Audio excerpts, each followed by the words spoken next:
Hi అండి, అందరికీ నమస్తే అండి. ఈరోజు మిక్స్ వెజ్ రాగి పరాటా ఎలా తయారు చేయాలో చూద్దామండి. రాగి పరాటా కోసం అండి 1 కప్పు అటుకులు తీసుకున్నాను, 2 కప్పుల వరకు రాగి పిండి తీసుకున్నానండి. తురిమిన క్యారెట్ కొంచెం, తురిమిన క్యాబేజ్ కొంచెం, సన్నగా కట్ చేసుకున్న బీన్స్ కొంచెం, కాస్త కొత్తిమీర, 2 పచ్చిమిరపకాయలు సన్నగా తరిగి తీసుకున్నానండి, తగినంత నూనె, 1 స్పూన్ జీలకర్ర, కాస్త పసుపు, తగినంత ఉప్పు. ఇంతే అండి. సింపుల్ ఇంగ్రీడియంట్స్ తోటి మనం రాగి పరాటా సులభంగా చేసేసుకోవచ్చు. ముందుగా ఒక గిన్నె తీసుకొని గిన్నెలో కప్పు అటుకులు వేసేద్దామండి. ఈ అటుకుల్ని 1కి 2 సార్లు కడుగుదామండి. ఎందుకంటే అటుకుల్లో చాలా మురుకుంటుంది అనమాట. అందుకని ఇలా మొత్తం చూసారా నల్లగా వచ్చే వాటర్, వీటిని పారబోసి మళ్ళీ తీసుకుందాం. మళ్ళీ సేమ్ అలాగే ఇంకొకసారి కూడా వాటర్ పోసి కడిగి తీసేసుకుందామండి. మనం 1కి 2 సార్లు కడిగి తీసుకున్న అటుకుల్ని ఒక పెద్ద గిన్నెలో వేసేసుకుందామండి. దీంట్లో ఇప్పుడు రాగి పిండిని వేసేసుకుందాం. 1 కప్పు అటుకులకి 2 కప్పుల వరకు రాగి పిండి వేసుకుంటున్నానండి నేను. 2 కప్పుల వరకు పిండి వేసుకున్నాం కదండి. ఒక్కసారి అటుకుల్ని రాగి పిండిని ఇలా మిక్స్ చేసేసుకుందామండి. మనం తీసుకున్నాం కదా జీలకర్ర, అది వేసేసుకుందామండి. కాస్త పసుపు, కాస్త ఉప్పు, పచ్చిమిరపకాయలు, కొత్తిమీర, క్యారెట్, క్యాబేజ్, బీన్స్ అన్నీ ఒకసారి కలుపుకోండి. ఇలా మొత్తం అంతా మిక్స్ చేసేసుకోండి. ఆ రాగి పిండి మనం వేసిన వెజిటేబుల్స్ అన్నీ బాగా మిక్స్ అవ్వాలండి. ఇలా మొత్తం ఒకసారి మిక్స్ చేసేసుకుందాం. పసుపు, ఉప్పు చూసి వేసుకోండి. అలాగే పచ్చిమిరపకాయలు కూడా అండి. దీంట్లో ఇప్పుడు ఉప్పు చూసుకోండి. ఉప్పు సరిపోలేదు అనుకోండి, కాస్త వేసుకోండి ఉప్పు. 2 బొట్లు నూనె వేసుకుందాం అండి. దీన్ని కూడా మళ్ళీ ఇలాగ మొత్తం కలిపేసుకుందాం. చాలా హెల్తీ, చాలా టేస్టీగా కూడా ఉంటుందండి. ఎందుకంటే మనం పిల్లలకి ఎప్పుడు గోధుమ పిండే పెడుతూ ఉంటాం పరాటా అంటే. ఈ రాగి పిండి పరాటా అనేది భలే టేస్టీగా ఉంటుంది.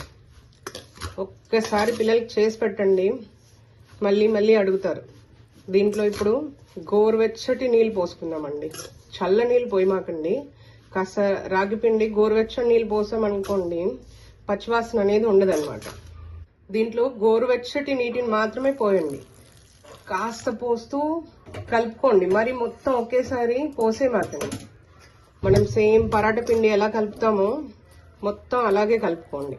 ఎక్కువ నీళ్ళు వేసుకోమాకండి. కొంచెం కొంచెం కొంచెం కొంచెం వేసుకోండి. ఇప్పుడు నేను వేసిన వాటర్ కరెక్ట్గా సరిపోయాయి అన్నమాట. ఇలా మొత్తం పరాటా పిండిలాగా కలిపేసుకోండి.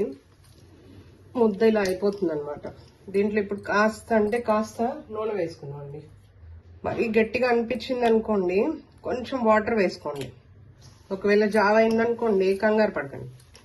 కాస్త రాగి పిండి కానీ రోటీ పిండి కానీ వేసేసుకోండి. ఇలా పిండి అంతా ఒక ముద్దగా చేసి మూత పెట్టేసి ఒక 10 నిమిషాలు ఉంచేద్దామండి. ఒక 10 నిమిషాలు అయిందండి. మూత తీసుకొని వీటిని చిన్న చిన్న ఉండల్లా చేసేసుకుందాం. సేమ్ మన చపాతీ పిండి ఎలా చేసుకుంటామండి, సేమ్ అంతే. ఇలా చిన్న చిన్న ఉండల్లా చేసి తీసుకుందామండి. సేమ్ మనము ఒక్కొక్కటి పరాటా ఎలా రుద్దుకుంటామో సేమ్ అలాగే అండి.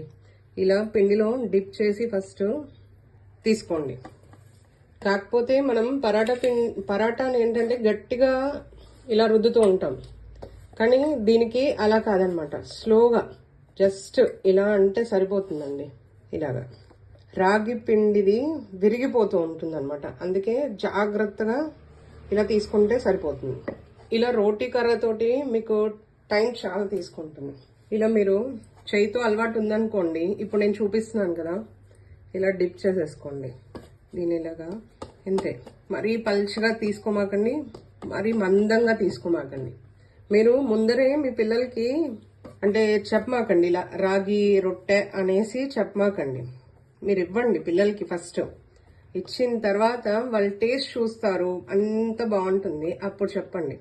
చాలా మంది ఏం చేస్తారంటే ఫస్ట్ అనేస్తారనమాట, రాగి పిండి మా పిల్లలు తినరండి అంటూ ఉంటారు. అలా మాత్రం పిల్లల ముందర ఎప్పుడు చెప్పమాకండి. ఎందుకంటే మనం ఏది చెప్తే అదే నేర్చేసుకుంటారనమాట పిల్లలు. మనం ఇప్పుడు వాళ్ళు తినరు అంటే నిజంగానే తినరు. ఏదైనా సరే పాజిటివ్గా చెప్పండి. అయ్యో మా పిల్లలు తినేస్తారండి, బాగా తింటారు అని చెప్పండి. ఇంతే అండి. ఇవి ఇంకా కాల్చి తీసుకుందాం. స్టవ్ వెలిగించి తవా పెట్టేసుకున్నానండి. తవా కొంచెం వేడయ్యాక మనం చేసి పెట్టుకున్న పరాటాలని ఇలా వేసేసుకుందాం. ఇలా ఒక్కొక్కటి వేసుకొని అటు ఇటు బాగా కాల్చుకుందామండి. కాల్చుకున్న తర్వాత అప్పుడు నూనె వేసుకుందాం. నూనె వేద్దామండి. ఇప్పుడు మళ్ళీ దీన్ని ఇలా తిరిగేసి మీరు కాలకుండా తిప్పుకున్నారనుకోండి, అదంతా విరిగిపోతూ ఉంటుందన్నమాట.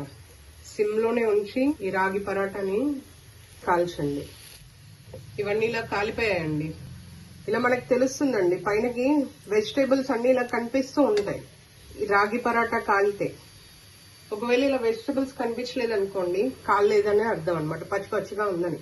ఇలా ఒత్తుకుంటూ కాల్చుకొని సిమ్లో పెట్టి మాత్రమే కాల్చండి. పెద్ద మంట పెట్టి కాల్చారా నల్లగా అయిపోతాయండి, బొగ్గుల్లా కనిపిస్తాయి. ఇవన్నీ తీసేసుకున్నామండి ప్లేట్లోకి. రాగి పరోటా ఈ మనది తవా ఎంత ఉందో అంతది, ఇంత పెద్దది ఒకటే చేయొచ్చండి. పిల్లలు ఏంటంటే అమ్మ ఇంత పెద్దదా అంటారనమాట. అందుకని ఇలా చిన్నవి చేసిచ్చామనుకో, ఇవి 3 తిన్నా పొట్ట నిండిపోతుంది. అలా అనేసి చిన్న చిన్నవి చేస్తాను నేను. కాలకుండా తిప్పారనుకోండి విరిగిపోతుంది అనమాట. సరిపోతుందండి. ఇది కూడా బాగా కాలిపోయింది. ఇలా అన్ని ప్లేట్లోకి తీసుకున్నానండి. చాలా టేస్టీగా చాలా బాగుంటాయండి. ఒక్కసారి పిల్లలకి చేసి పెట్టండి, మీరు కూడా తినండి. ఎలా ఉందో కామెంట్ చేయండి. థ్యాంక్ యూ ఫర్ వాచింగ్ అండి.